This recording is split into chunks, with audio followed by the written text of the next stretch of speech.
Pour ne rien rater de nos programmes, n'oubliez pas de vous abonner à nos deux chaînes YouTube, le Média TV et le Média 24/7, et d'activer la cloche. Bonjour à toutes et à tous, ravi de vous retrouver sur Le Média pour le récap, votre rendez-vous quotidien d'actualité. Du lundi au jeudi, on revient sur un sujet sans filtre et sans langue de bois. Mais avant de lancer l'épisode, on voulait vous dire un grand merci. Vous êtes déjà près de 3700 à avoir soutenu notre campagne Riposte et ensemble, nous avons franchi la barre des 150 000 euros. Mais on va pas se mentir, l'été c'est toujours un petit peu compliqué pour les médias indés, l'audience ralentit, les soutiens habituels aussi, et pour ne rien arranger, les récents orages ont inondé notre régie. Bref, vous l'avez compris, on continue la riposte et on a besoin de vous pour continuer à proposer une information libre, indépendante et populaire.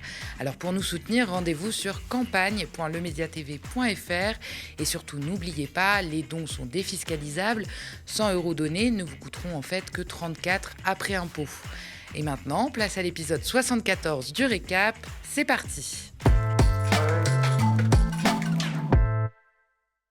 Encore un nouvel épisode judiciaire dans la grande série de la Macronie. Oui, dit comme ça fait un peu flou. Il faut dire qu'avec au moins 26 ministres ou proches collaborateurs à avoir été empêtrés dans des scandales politico-financiers depuis 2017, le casting est vaste. Mais pour vous donner quelques indices supplémentaires, il s'agit d'une ancienne ministre de la Justice. Elle aime beaucoup les bijoux et pas tellement l'audiovisuel public. C'est évidemment Rachida Dati, l'actuelle ministre de la Culture. On l'a appris hier, est renvoyée en correctionnel pour corruption et trafic d'influence dans l'affaire Renault-Nissan. Mais si elle a tout fait pour l'éviter, un procès aura donc prochainement lieu, ce qui ne fait pas tellement ses affaires puisqu'elle est candidate à la mairie de Paris aux prochaines municipales. La première audience de fixation est prévue le 29 septembre, au cours de laquelle la date du procès sera fixée. D'après BFM TV, une tenue du procès après les élections municipales de 2026 serait déjà envisagée. La ministre de 59 ans sera jugée pour recel d'abus de pouvoir et abus de confiance, corruption et trafic d'influence passif par personne investie d'un mandat électif public au sein d'une organisation internationale, en l'occurrence le Parlement européen, encore lui. Son avocat a d'ores et déjà annoncé qu'il ferait appel de cette ordonnance. La ministre de la Culture est soupçonnée d'avoir empoché entre 2010 et 2012 la modique somme de 900 000 euros pour des prestations de conseil auprès d'une filiale de l'alliance Renault-Nissan. Problème, elle aurait été largement rémunérée sans avoir vraiment travaillé. À l'époque, Rachida Dati cumulait déjà les casquettes d'avocate et de députée européenne. Les enquêteurs se sont penchés sur une possible dissimulation d'activités de lobbying via cette convention d'honoraires. Une pratique évidemment strictement interdite pour un élu européen. D'abord placée sous le statut plus protecteur de témoin assisté, Rachida Dati a finalement été mise en examen en juillet 2021. L'ancienne garde des Sceaux, aujourd'hui ministre de la Culture, conteste les poursuites, estimant les faits prescrits. Elle a d'ailleurs multiplié les recours pour faire tomber l'affaire, sans succès jusqu'ici. Dans l'affaire, Rachida Dati n'est pas la seule sur le banc des accusés. L'autre protagoniste, c'est Carlos Ghosn, l'ex-grand patron de Renault-Nissan, aujourd'hui davantage connu pour sa spectaculaire cavale dans une valise que pour ses talents de gestionnaire d'entreprise. Âgé de 71 ans, il est sous le coup de plusieurs mandats d'arrêt internationaux. Il sera jugé pour abus de pouvoir par dirigeant de société, abus de confiance, corruption et trafic d'influence actif dans un dossier où l'entreprise Renault s'est constituée partie civile. Franco-libano-brésilien, il a été arrêté fin 2018 au Japon où il devait répondre d'accusations de malversation financière quand il était à la tête de Renault-Nissan. Mais fin 2019, il a réussi à fuir le pays, dissimulé dans un caisson audio pour se réfugier au Liban où il est désormais assigné à résidence. Carlos Ghosn, comme Rachida Dati, nie en bloc les accusations. Sur le plateau de LCI, la ministre a violemment chargé les magistrats qui instruisent cette affaire. Elle affirme qu'elle ne renoncerait sur rien et dénonce une instrumentalisation honteuse de cette affaire par ses opposants politiques. Pourquoi est-ce qu'il y a ce renvoi ? Comment vous le comprenez ? Moi, je vais vous dire, Monsieur Bonnert, qui est le procureur national financier, m'a reçu 2h30 dans son bureau. On a discuté du dossier. Il m'a dit, droit dans les yeux, que mon dossier ne tenait pas et qu'il avait même des difficultés avec son parquet. Je le cite, il ne peut pas me démentir. De la même manière, quand la première fois où on m'a dit qu'il y avait, après la chute de Carlos Ghosn, on m'a dit qu'il y avait sans doute une enquête qui était ouverte. C'est un journaliste du Parisien qui m'appelle en disant « J'ai eu cette information, qu'avez-vous à dire ?» J'ai appelé le PNF, c'était encore Madame Moulette qui avait dit il n'y a pas de dossier, nous avons classé. Donc il y avait mais c'est bien un renvoi. Attendez. C'est ça que je ne comprends pas. Il y a un problème avec la justice. Oui, d'accord. Oui, il y a un problème avec la justice. C'est la raison pour laquelle vous êtes ici ce soir. Il y a un problème avec la justice. Je vais vous dire, je ne renoncerai sur rien. Moi, je n'accable pas les magistrats. Quel est le problème alors ? Je n'accable pas les magistrats. Je n'accable pas la magistrature. J'accable des magistrats qui refusent de faire leur travail conformément, évidemment, au code de procédure. On a l'impression que vous dénoncez un acharnement, une chasse aux sorcières. Moi, je dis pas acharnement, je demande des actes, on me les refuse. Après près de 30 minutes d'interview avec la ministre, suivie par 352 000 téléspectateurs, le présentateur de LCI enchaîne avec un débrief en plateau, entouré de plusieurs éditorialistes, dont Guillaume Roquette du Figaro. Mais soudain, coup de théâtre, Rachida Dati fait irruption en direct, elle revient sur le plateau, impose ses éléments de langage avec aplomb et s'approprie littéralement l'espace. Thomas Misrachi, visiblement pris de court, ne tente même pas de l'interrompre. Une fois son message martelé, elle lâche le micro, non sans glisser comme une mise en garde « Je reste en régie ». Bienvenue sur l'ORTF. Les arguments de Rachida Dati sont très forts. Elle a la pugnacité qui vient d'être décrite. Il y a une chose dont elle a peu parlé, c'est que Renault, à ma connaissance, est partie civile dans ce dossier. Et que donc, contrairement, me semble-t-il, à ce qu'elle vous a indiqué à la fin de l'interview. Mais elle parlait de Renault-Nissan, donc c'était peut-être pas la même structure. Mais en tout cas, Renault est partie civile, donc ça va être intéressant d'avoir le point de vue de l'entreprise qui, aujourd'hui, avec la nouvelle direction, depuis l'éviction de Carlos Ghosn dans les conditions qu'on connaît, Renault considère qu'il y a eu effectivement des honoraires qui étaient pas la contrepartie d'un travail effectivement réalisé. Est-ce que vous avez été convaincu par la façon dont elle expose son cas ? Alors moi, je n'ai pas à être convaincue, ce sera à la justice de l'être. Bien sûr. Rachida Dati revient. Voilà. J'ai entendu Guillaume Roquette, vous dites... Attendez, on va vous donner un micro. Vous dites que Renault n'est pas partie civile. Oui. Avec qui j'ai signé mon contrat d'avocat ? Renault-Nissan. C'est l'alliance Renault-Nissan qui a toutes les implantations d'usines à l'étranger. Renault ne gère pas les sites à l'étranger. C'est ce que j'ai dit. C'est Renault-Nissan. Et Renault, vous avez raison, ils sont constitués, c'est Monsieur Sénard. Pourquoi ? Parce qu'il est en règlement de compte avec Monsieur Ghosn. Mis en cause personnellement par Rachida Dati, le procureur national financier Jean-François Bonnert a pris la parole dans un communiqué. La ministre affirme donc avoir passé 2h30 dans son bureau et l'avoir entendu déclarer sans détour « Mon parquet dysfonctionne ». Le procureur dément toutes ces affirmations de la ministre. Il rappelle que la décision a été prise par des juges d'instruction indépendants et que l'ancienne ministre a eu tout le loisir d'exercer ses droits et de contester la procédure, ce qu'elle n'a pas manqué de faire à plusieurs reprises sans succès, on l'a dit. Le procureur dément catégoriquement l'existence d'un quelconque classement sans suite dans ce dossier, comme le laissait entendre Dati. Il précise même avoir lui-même co-signé le réquisitoire final réclamant son renvoi en correctionnel, validant ainsi l'enquête menée par ses magistrats. Enfin, Jean-François Bonnert réaffirme sa pleine confiance envers les équipes du parquet national financier et rappelle que les décisions de justice se contestent dans les tribunaux, pas sur les plateaux télé. Les éléments de langage, c'est bien. Les éléments à charge, c'est mieux. Les ennuis judiciaires de Rachida Dati ne s'arrêtent pas à l'affaire Renault-Nissan. En tout, 3 signalements l'avisent au parquet de Paris. D'abord, il y a l'affaire de ces bijoux non déclarés pour un montant tout aussi discret que clinquant, 420 000 €.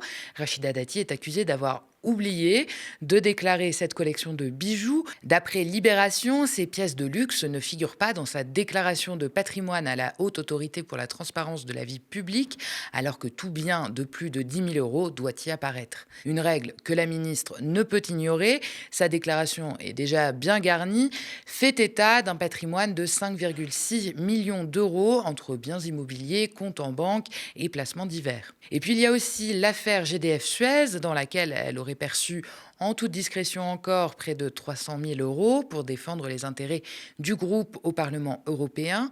Dès 2013, Corinne Lepage, ancienne ministre et eurodéputée, s'étonne du soudain enthousiasme de Rachida Dati pour le gaz et surtout pour les éléments de langage de GDF Suez. En y regardant bien, entre 2011 et 2013, l'eurodéputé dépose amendements et questions écrites à la chaîne, tous en faveur du secteur. Pendant la même période, ses revenus d'avocate explosent, plus de 500 000 € en 2012, mais aucun conflit d'intérêts n'est déclaré ni au Parlement européen, ni à la Haute Autorité pour la transparence de la vie publique. Officiellement, elle ne travaille pas sur l'énergie d'ailleurs, mais sur les violences familiales. Alerté par des ONG, le Parlement européen ouvre une pré-enquête en 2014. Dati nie tout lien avec GDF Suez. L'enquête sera discrètement mise de côté juste avant les élections européennes. Depuis, de nouvelles révélations laissent penser qu'elle aurait été payée indirectement pour défendre les intérêts du groupe. Un scénario qui fait étrangement écho à l'affaire Renault-Nissan.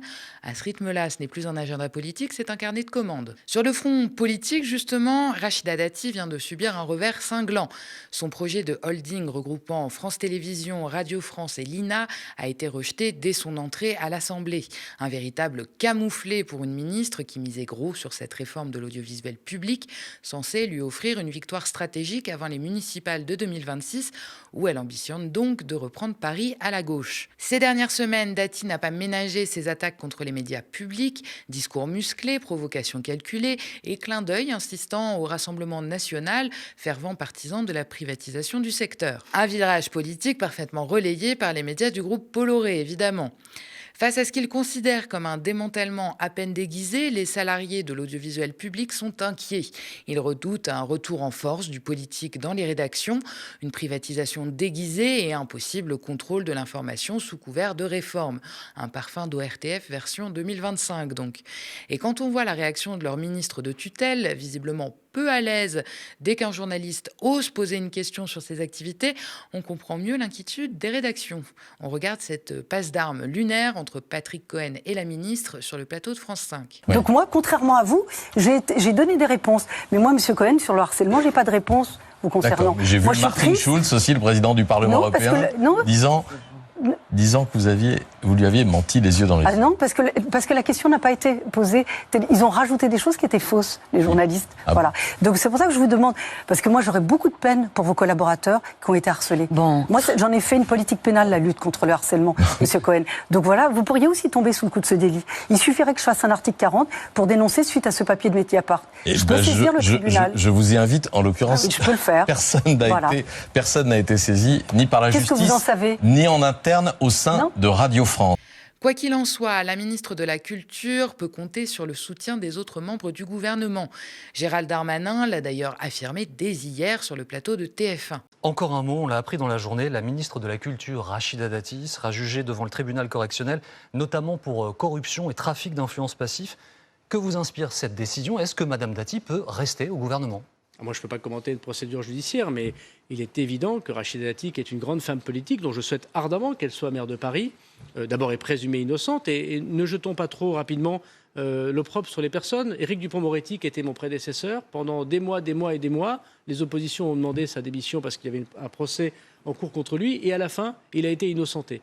Donc soutenons Rachida Dati pour être une grande ministre de la Culture, une maire de Paris, et laissons la justice faire son travail. Merci beaucoup, M. Darmanin, d'être avec nous ce soir. Il est loin le temps où Emmanuel Macron plaidait pour l'exemplarité en politique. Attention, la séquence a mal vieilli. Question quand même sur votre conception des choses. Si vous étiez mis en examen, est-ce que vous renonceriez à être candidat ?